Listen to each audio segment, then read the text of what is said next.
Computer whiz kid, talented software developer, shrewd businessman, benevolent philanthropist, global health expert. There can be no doubt that Bill Gates has worn many hats on his remarkable journey from his early life as the privileged son of a Seattle area power couple to his current status as one of the richest and most influential people on the planet. But as we have seen in our exploration of Gates' rise as unelected global health czar and population control advocate, the question of who Bill Gates really is no mere philosophical pursuit. Given that we are currently living through a crisis that has been predicted by Bill Gates, which is triggering a response from the global health organizations that the Bill and Melinda Gates Foundation has bankrolled, and driving us toward a vaccination and biometric ID solution which Bill Gates has been working on for years, the answer to the question, who is Bill Gates, is quickly becoming one of the most important questions of our lives. That answer will not only tell us about the world that we are living in, but about the one that we are being thrust into, and how we can avoid it. Today we will attempt to answer that question as we examine the motives, the ideology, and the connections of this man who has been so instrumental in shaping the post-coronavirus world. Meet Bill Gates. You're tuned into the Corporate Report. So who is Bill Gates? Some argue that he's a genius who leveraged his natural computer savvy into a billion-dollar fortune. You're called a genius, and I don't think that embarrassed you at all. They call you a genius. Part of your genius is that you are a computer whiz, and the other is that you did have the business acumen to turn it into a working company. Are you a business genius too? Well, I wouldn't say genius. Others insist that he is a visionary who has changed our lives with his foresight and bold imagination. Bill had a vision, and I understand it went back even then, that computing would be ubiquitous. It would be part of all of our lives. And indeed, as you all know, he executed on that vision, and the world today has changed so dramatically, in large part due to the work that Bill has done throughout the years. He has been hailed as a shrewd executive who built the Microsoft empire with his remarkable talent for business. When the biographers and historians write the history of the 20th century, Bill Gates is going to go down as the best businessman of our century, and Microsoft is one of the greatest companies of the 20th century. And he has been praised as a philanthropist who is selflessly devoting his wealth to improving the lives of people around the world. Bill, even your harshest critic would have to admit that your philanthropy work is, planet-shaking, incredible, and could be, if you make it a second act, so amazing that it would dwarf what you've actually done at Microsoft.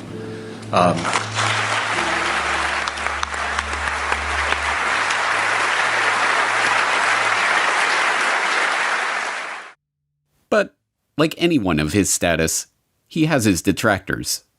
In the 1990s, he was often portrayed as the greedy head of the evil Microsoft monopoly. Bill Gates isn't content with his Windows system running just a few PCs. He wants it to run the world, spreading like a computer virus into our faxes, our phones, our TV sets, and yes, even our toasters. But in the age of the coronavirus crisis, he is most often treated like some sort of epidemiologist or leading health researcher. Back here with us once again to talk about this, as well as testing, treatments, and more, Bill Gates, co-chair of the Bill and Melinda Gates Foundation. Bill, thanks so much for being back with us. It's been a little over a month since you were here, and at that time, you said the U.S. had not hit its peak. So at this point, do you think we have peaked, and where do you think we are right now in kind of the arc of the pandemic? But in truth, none of these perspectives are accurate. Microsoft's big break famously came from a deal to provide software for IBM as they moved into the personal computer market. But the deal was not the result of Gates' technical genius or amazing business acumen. As has been quietly admitted by IBM executives in the years since, Microsoft was given their shot at the chance to work with Big Blue as a result of Gates' mother's relationship with IBM CEO John Opel. You remember your partnership of IBM and Bill Gates. How did it break up? I do remember very well, actually. Bill Gates, at the time, at the beginning of our relationship with him, was living on pizza and Pepsi-Cola in Albuquerque, New Mexico. And his mother happened to be on the United Way board with our chairman and asked our chairman to help him. And you know, when the chairman comes in and tells you to go help this kid, 900 people get on the plane Monday morning and they all go down to try to help Bill Gates. So I don't see Bill Gates as this great creative person. I see him as an opportunist. And in fact, in those days, there was a lot of sharing of software code. People gave it away. In Silicon Valley, they would share everything. He came in and he tried to control everything and put a price on it. Computer historians have long known how the basis for what became MS-DOS was not Bill Gates' brilliant imagination, but QDOS, a quick and dirty operating system that had been thrown together by Tim Patterson, a worker at Seattle Computer Products, as a placeholder until he could sell the proper operating system to his customers. And as even Gates himself admitted, the breakthrough graphical user interface that became the basis for Windows was ripped off from the researchers at the Xerox Palo Alto Research Center. As Bill would say after Apple unsuccessfully sued Microsoft for copyright infringement over Windows GUI, "Hey, Steve, just because you broke into Xerox's house before I did and took the TV doesn't mean I can't go in later and take the stereo." And, as Gates also admits, it is not a spirit of selfless generosity that motivates his interest in vaccines and other lucrative health interventions. I'd like to talk to you about your approach to vaccinations. You wrote something recently, and like you always do, you kind of looked at the problem from a scientific and business perspective on things. You've invested $10 billion in vaccinations over the last 2 decades, and you figured out the return on investment for that, and it kind of stunned me. Can you walk us through the math? You know, we see a phenomenal track record. It's been $100 billion overall that the world's put in. Our foundation is a bit more than $10 billion. But we feel there's been over a 20-to-1 return. So if you just look at the economic benefits, that's a pretty strong number compared to anything else. As we have seen, Gates' philanthropic investment scheme has paid off well, with his $50 billion net worth having ballooned to over $100 billion after his decade of altruism in the vaccine market. As critics of his foundation have repeatedly pointed out, the 9 million people who die every year of hunger would be best served by securing food supplies, running water, and other basic necessities, not costly medical interventions for rare diseases. But there is no return on investment to be made from that kind of charity. No, this is not about charity. It is about control. The population control grid that Gates has been quietly funding into existence for the past decade, a biometric identification system tied to a digital payments infrastructure that will be used to track, catalog, and control every movement, every transaction, and every interaction of every citizen, is just now coming into view. But the real question is, why is he doing this? What drives a man like Bill Gates, a man rich beyond the wildest dreams of avarice, to spend his time and invest his fortune in schemes to control the population? To find the answer to that question, we have to examine Gates' family background. Bill Gates, it should not be surprising to learn, was born into money. His great-grandfather, J.W. Maxwell, was the president of National City Bank in Seattle. His grandfather, Willard, was also a banker, and his grandmother, Adele, a prominent Seattle civic leader. Bill Gates' mother, Mary Maxwell Gates, was a scion of the Maxwell banking family and, by all accounts, as hard-driving as her forebears.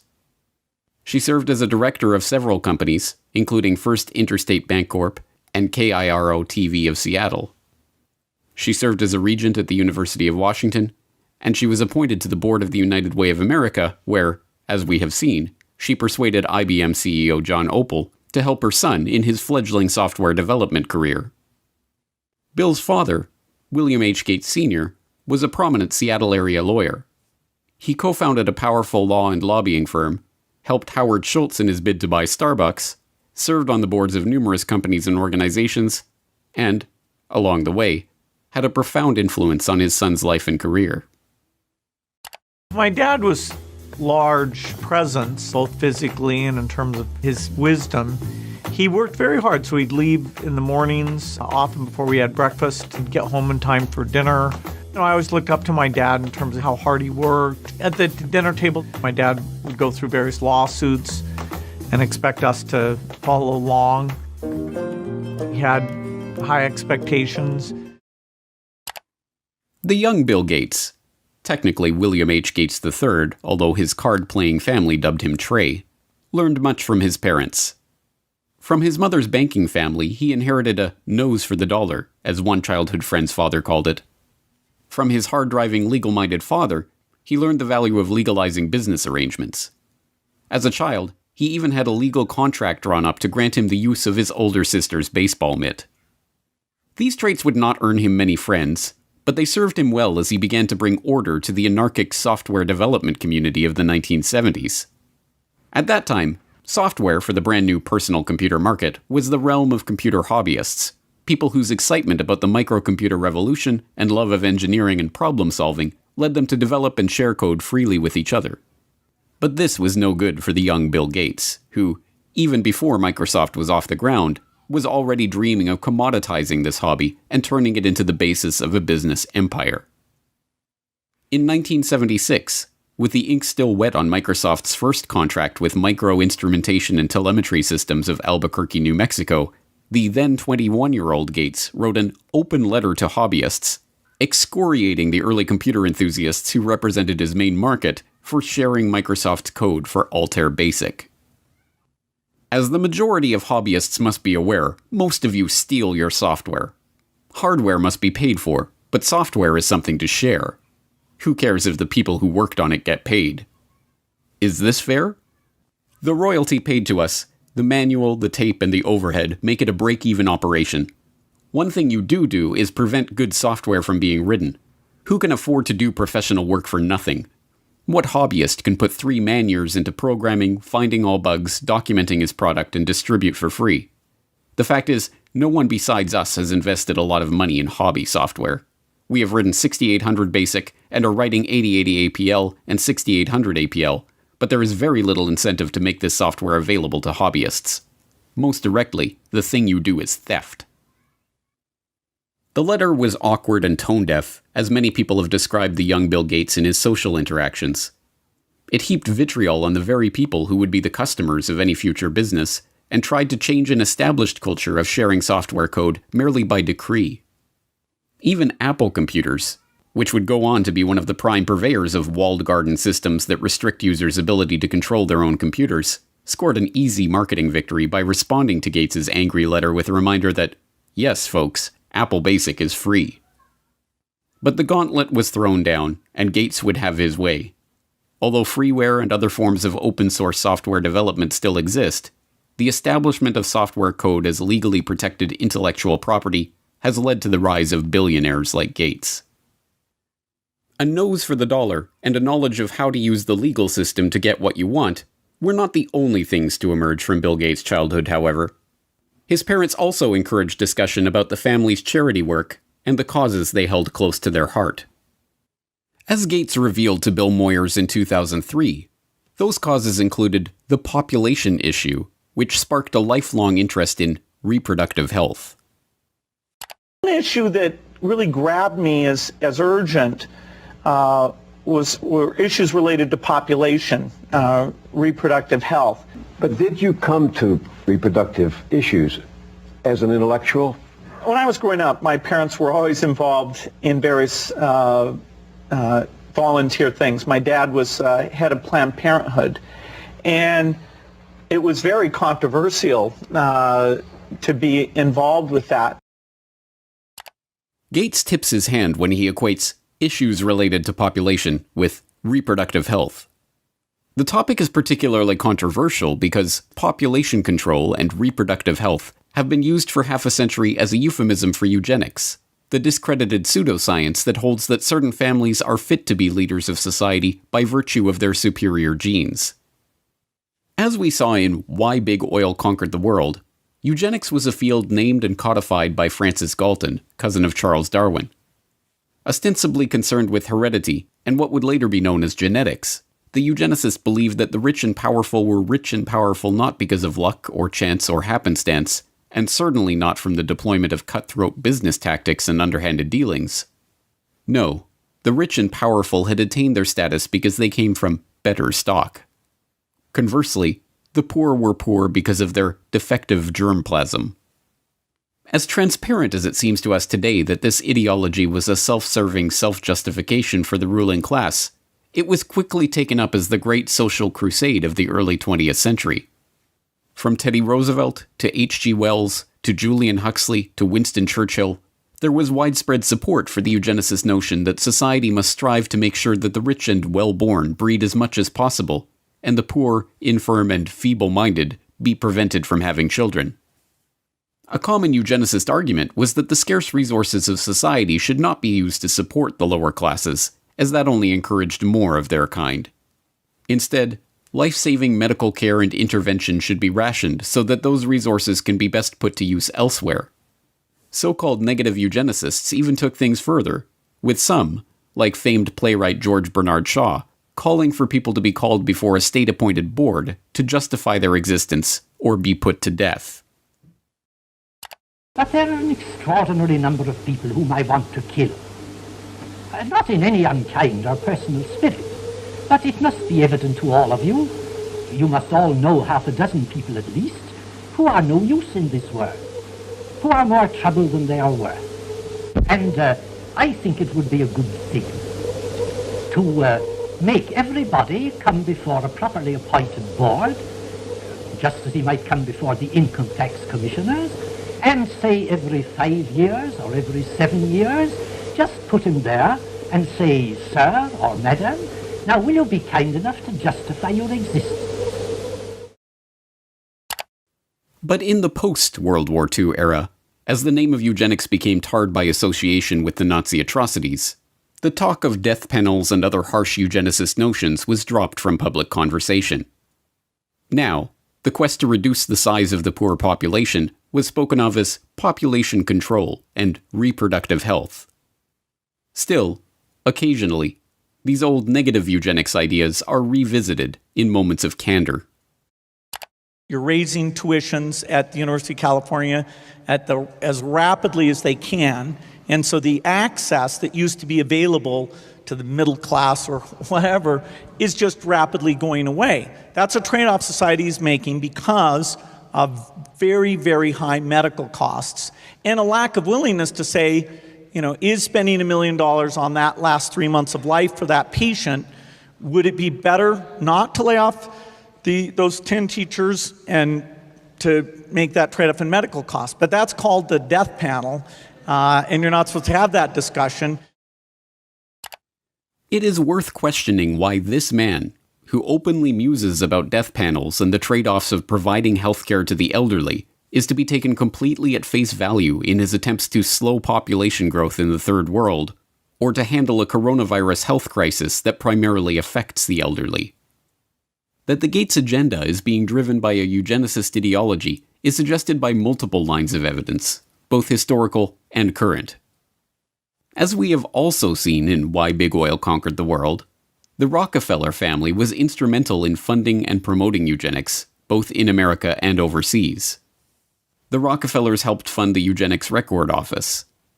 The founding director of the Rockefeller Institute for Medical Research, William Welch, sat on the ERO's board and helped direct its activities.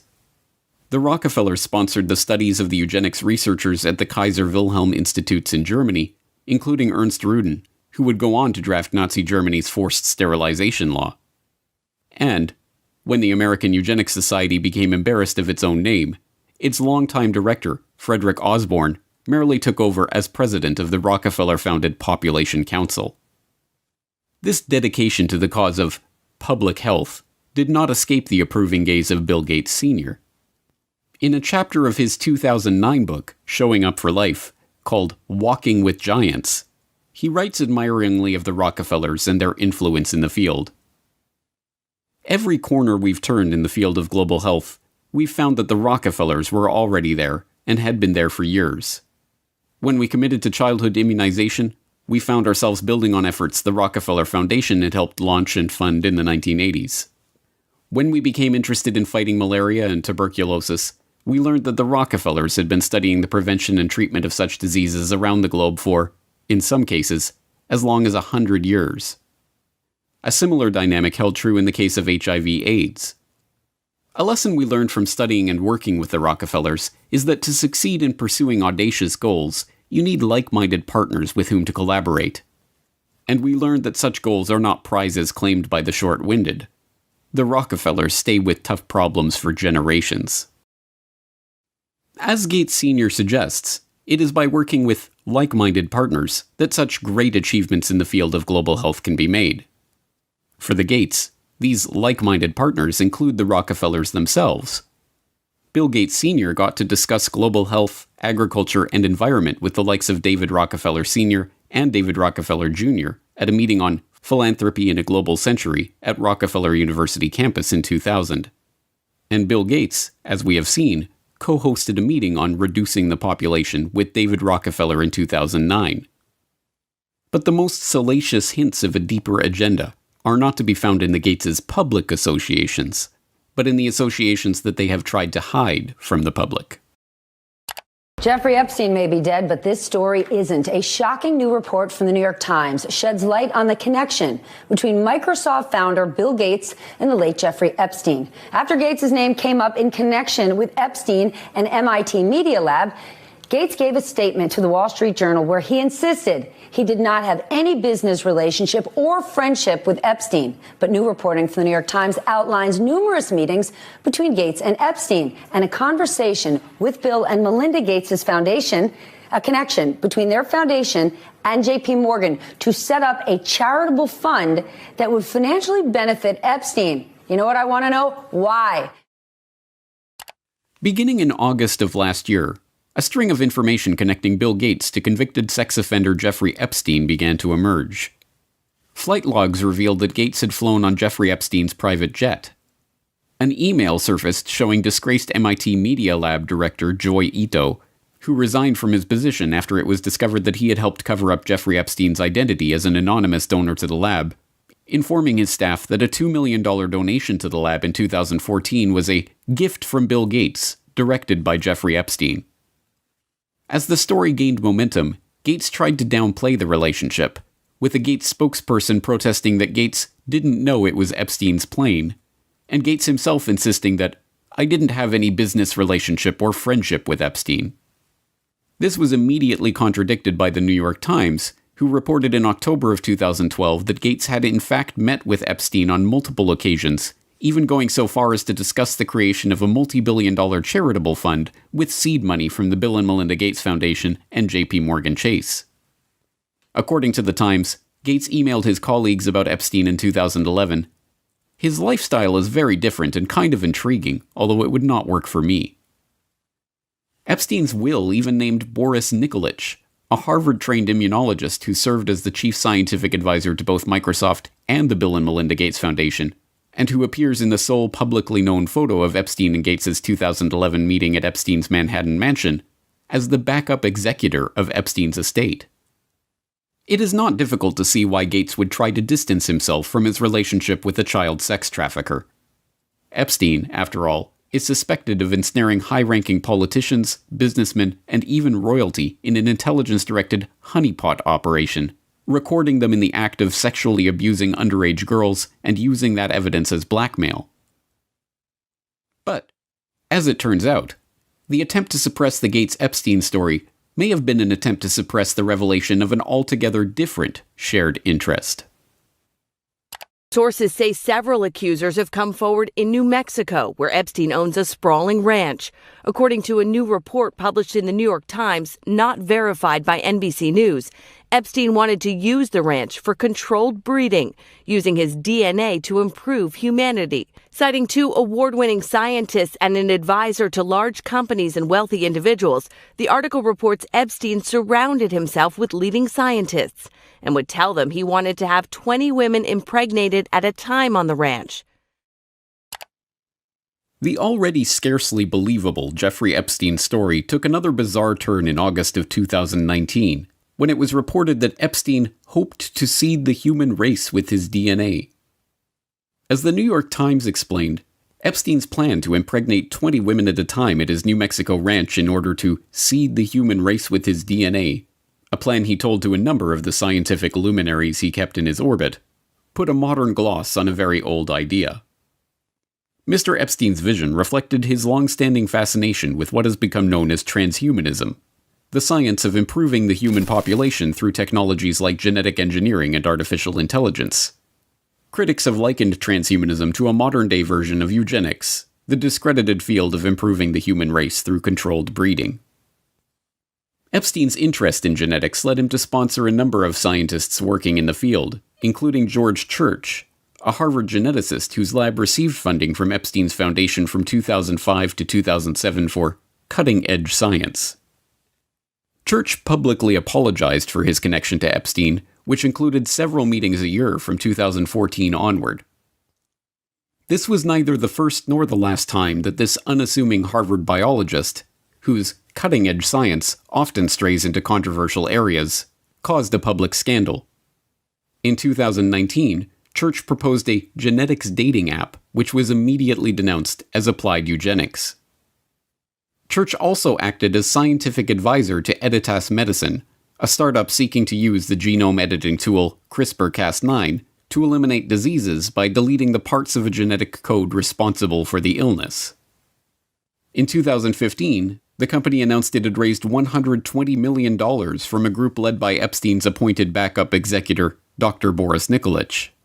Naturally, that group of investors included Bill Gates.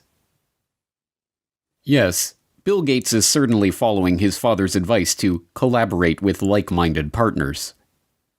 So the question remains, is Bill Gates motivated by eugenics?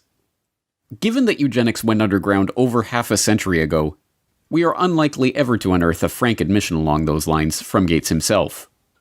After all, there are no longer any card-carrying members of the American Eugenics Society. The society was rebranded in the 1970s when, as the society's founder noted, it became evident that changes of a eugenic nature would be made for reasons other than eugenics, and that tying a eugenic label on them would more often hinder than help their adoption. But there was an American Eugenics Society in the 1920s, and it just so happened to boast a William H. Gates on its member roster. But perhaps that is just a coincidence. And there was an American Eugenics Society in the 1960s, when William H. Gates II was preceded as head of Planned Parenthood by Alan Guttmacher, who simultaneously served as the director of the American Eugenics Society.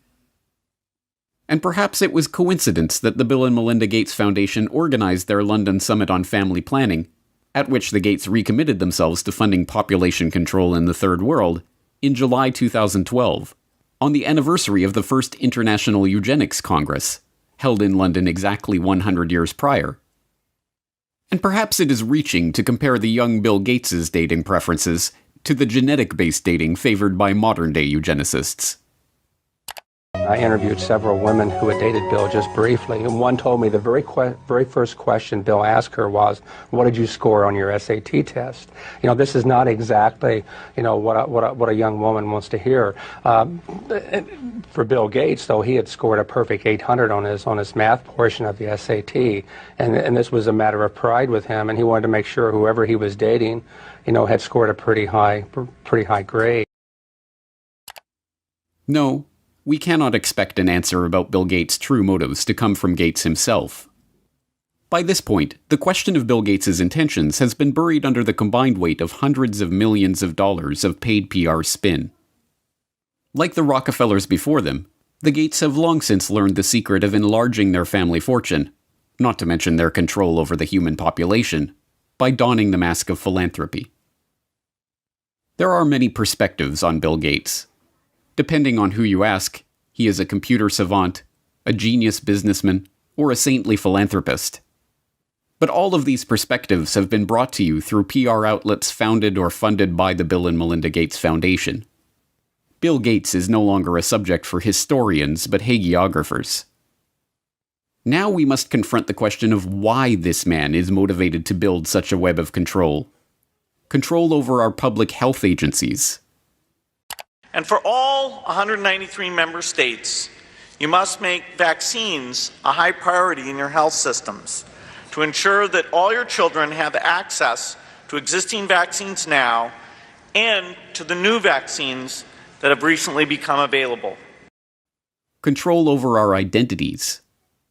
And the lack of an ID system is a problem, not just for the payment system, but also for voting and health and education and taxation. And so it's a wonderful thing to go in and create a broad identification system. Control over our transactions. Once financial flows go underground, where you have lots of legitimate transactions mixed in with the ones you want to track, and once they're going over a digital system that the U.S. has no connection to, it's far more difficult to find the transactions that you want to be aware of or that you want to block. And even control over our bodies. But we're going to have this intermediate period of opening up, and it won't be normal until we get an amazing vaccine to the entire world. We must confront the possibility that this quest for control comes not from a selfless spirit of generosity that never seemed to exist before he became a multi-billionaire, but from the same drive for money, the same desire for domination, and the same sense of superiority that motivated him on his way up the corporate ladder. But if the answer to the question, who is Bill Gates, is Bill Gates is a eugenicist, that tells us some important things about the world that we are living in. It tells us that Gates is deceiving the public into supporting his takeover of the world with a false front of philanthropy.